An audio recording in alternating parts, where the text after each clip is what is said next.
माँ की ममता एक ऐसा एहसास है जिसे शब्दों में पूरी तरह बांध पाना असंभव है। वह त्याग, समर्पण और निस्वार्थ प्रेम का प्रतीक होती है। माँ की गोद वह पहली दुनिया होती है जहां बच्चा सबसे ज्यादा सुरक्षित महसूस करता है। समय चाहे जैसा भी हो, माँ हमेशा अपने बच्चों के लिए ढाल बनकर खड़ी रहती है। यह कहानी रवि और उसकी माँ के उस रिश्ते की है जहां ममता ने हर मुश्किल को पार कर बेटे को ऊंचाइयों तक पहुंचाया, लेकिन बदले में माँ ने सिर्फ इंतजार पाया। यह एक भावनात्मक यात्रा है जो हमें यह सोचने पर मजबूर करती है कि सफलता की दौड़ में कहीं हम अपने सबसे कीमती रिश्तों को तो नहीं खो रहे। तो आइए जानते हैं रवि और उसकी माँ की ममता भरी कहानी। रवि का जन्म एक छोटे से कस्बे में हुआ था जहां जिंदगी की रफ्तार धीमी थी लेकिन रिश्ते बेहद गहरे। उसका परिवार बहुत साधारण था। पिता एक छोटी सी सरकारी नौकरी में थे और माँ घर संभालती थी। आर्थिक स्थिति कभी मजबूत नहीं रही, लेकिन रवि को कभी किसी चीज की कमी महसूस नहीं होने दी गई। उसका बचपन माँ की गोद और कहानियों में बीता। माँ की एक आदत थी, हर रात सोने से पहले रवि के सिर पर हाथ फेरते हुए कहती, बेटा तू बहुत बड़ा आदमी बनेगा। रवि को पढ़ाई का बहुत शौक था और माँ उसके सपनों की सबसे बड़ी साथी थी। जब स्कूल की फीस भरने के पैसे नहीं होते तो माँ रात रात भर पड़ोसियों के कपड़े सिलती। कई बार अपने हिस्से का खाना भी रवि के लिए छोड़ देती। एक बार जब स्कूल की किताबों के लिए पैसे नहीं थे तो माँ ने अपनी शादी की एकमात्र बची हुई साड़ी बेच दी थी। रवि ने विरोध किया तो माँ मुस्कुराकर बोली, बेटा कपड़े तो फिर आ जाएंगे, पर तेरा सपना नहीं छूटना चाहिए। समय बीता, रवि मेहनत करता रहा। उसने अच्छे अंकों से 12वीं पास की और इंजीनियरिंग कॉलेज में दाखिला मिल गया। यह उसके परिवार के लिए एक सपना था जो अब सच हो रहा था। रवि का चयन एक बड़ी मल्टीनेशनल कंपनी में हुआ और फिर उसने शहर की ओर रुख किया। माँ की आंखों में आंसू थे, लेकिन खुशी के। उन्होंने रवि को जाते समय तिलक लगाया और थाली में मिठाई रखकर बोली, जैसे तू यहाँ खुश रहा वैसे ही वहां भी रहना, पर बेटा जब मन करे लौट आना। यह घर तेरा इंतजार करता रहेगा। शुरू शुरू में रवि हर सप्ताह माँ को फोन करता, उन्हें सब कुछ बताता। नया ऑफिस, नए दोस्त, नई जिंदगी। माँ हर बार वही पूछती, खाना ठीक से खा रहा है, आराम करता है, कोई परेशानी तो नहीं। लेकिन जैसे जैसे समय बीता रवि की व्यस्तता बढ़ती गई और माँ की कॉल्स अनसुनी होती गईं। अब वो हफ्तों तक बात नहीं करता।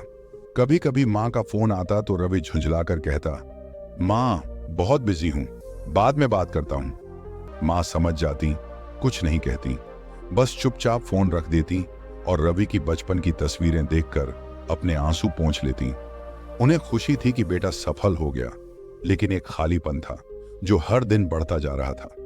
फिर एक दिन रवि को माँ का फोन आया। आवाज पहले से बहुत धीमी थी।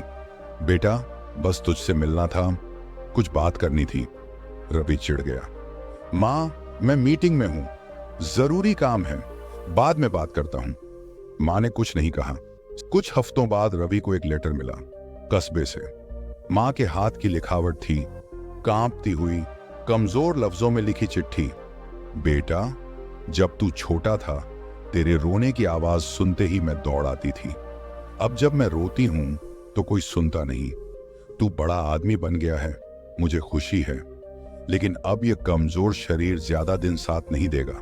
तुझसे मिलने का मन है, पर लगता है तू बहुत दूर चला गया है, इतनी दूर कि मेरी आवाज अब तुझ तक नहीं पहुंचती।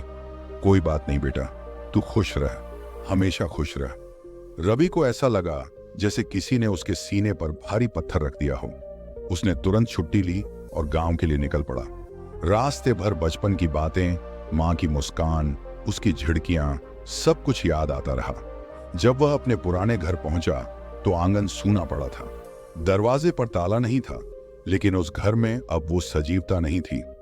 पड़ोस की एक बूढ़ी अम्मा ने बताया, अरे बेटा अब आया, अम्मा तो तुझे बहुत याद करती थी, पिछले हफ्ते ही चली गई।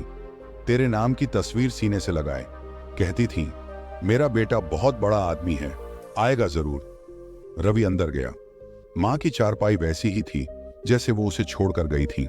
सिरहाने पर उसकी बचपन की तस्वीर रखी थी। बगल में एक पुरानी डायरी मिली जिसमें माँ ने हर साल उसके जन्मदिन पर कुछ लिखा था। एक पन्ने पर लिखा था, आज रवि 10 साल का हो गया, कितना बड़ा हो गया है मेरा लाल। एक दिन ये बहुत ऊंचाई पर जाएगा, पर मैं यहीं रहूंगी, उसका इंतजार करती हुई। रवि फूट फूट कर रो पड़ा। आज उसके पास सब कुछ था, बड़ी गाड़ी, ऊंचा पद, आलीशान घर, बट मां नहीं थी।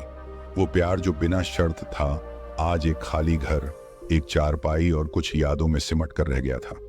रवि ने मां की तस्वीर को उठाया, अपने सीने से लगाया और कहा, मां, अब कभी देर नहीं करूंगा, अब हर जन्म में तुझे ही मां मांगूंगा।